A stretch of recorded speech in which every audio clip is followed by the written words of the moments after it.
Hi, this is Arlen Donaldson, real estate agent here in Dallas, Texas. And my topic for today is what are the breakdown or expenses when you wanna buy a house?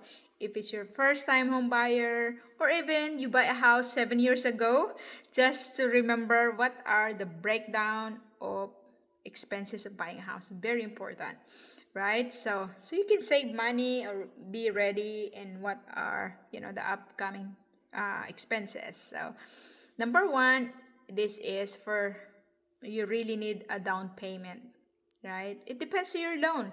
We have different type of loan like USDA, VA without the down payment, but down payment is there for the expenses. So down payment is the percentage of the home purchase that you need to pay upfront, typically from 3% to 20% or more. It depends how much, okay? And example for the 500,000 house, you need the 3% down payments would be 15,000. So the next one is another is closing costs. You need to pay the closing costs when you wanna buy a house. These are the fees to pay to finalize the purchase of the home. So you really need it. So typical closing costs are, this is the breakdown for the closing costs. So number one is loan origination fees. So fees charged by the lender for the processing the loan. Okay? So the next one is title insurance.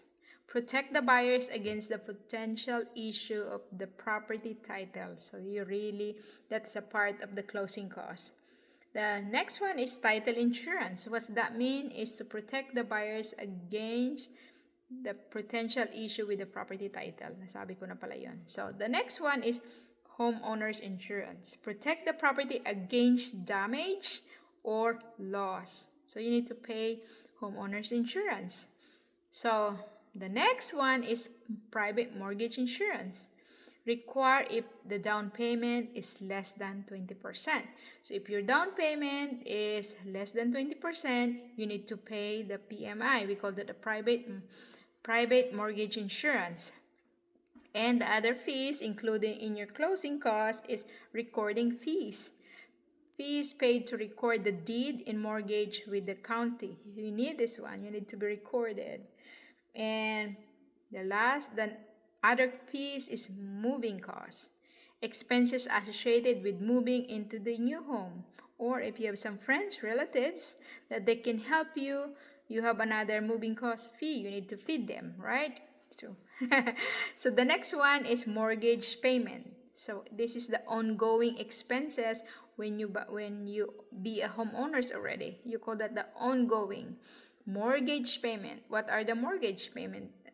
Are principal, interest, property taxes, homeowners insurance. You call that a PITI. Okay? That is the ongoing fees. Property taxes it depends to your local government based on the property assessed value.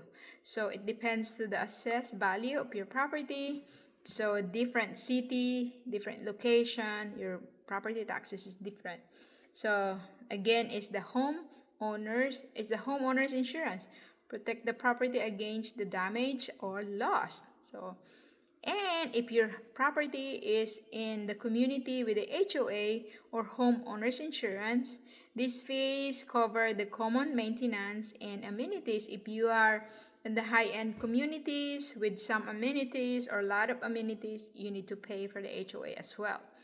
And this is the ongoing expenses as well is maintenance and repairs. Costs for routine maintenance and unexpected repairs. Example, you changing the filter in your AC. That is a part of the maintenance, right? And the ongoing cost being a homeowners as well is the cost of electricity, gas, water, and other utilities. But anyway, you need to pay all of this ongoing and the upfront cost is not much bad. Most of the time, you need to pay this one in one payment. We call it a PITI. So everything is there. If your budget is example $2,500 a month, everything is included there. You can tell that to the lender that's only your budget, so they will really do the number for you. Or example, your budget is only like 1,500, so you buy a lower price, and then you can really, that's why you need, very important to talk to us, talk to the mortgage lender to really guide you how much you approve based on your monthly expenses and how much you're making monthly. It's really help you to guide you. It's not hard, promise. It's not hard. It's gonna be easy. All you need to do is sit down with us, and we're there to guide you step by step and explain it to you all of this. Either it's ongoing expenses. If you are renting right now, you're doing the ongoing expenses anyway, right? With your rent. So make sure that all of those numbers is really, you can pay for it, right? So if you have more questions, you have some client looking to buy a house here in North Dallas, Texas, I'm here to guide you. Nandito lang po ako. Pwede niyo po ako i-message or tawagan, and I love to guide you with your buying process or selling house here in North Dallas, Texas. So bye for now. Have a great day.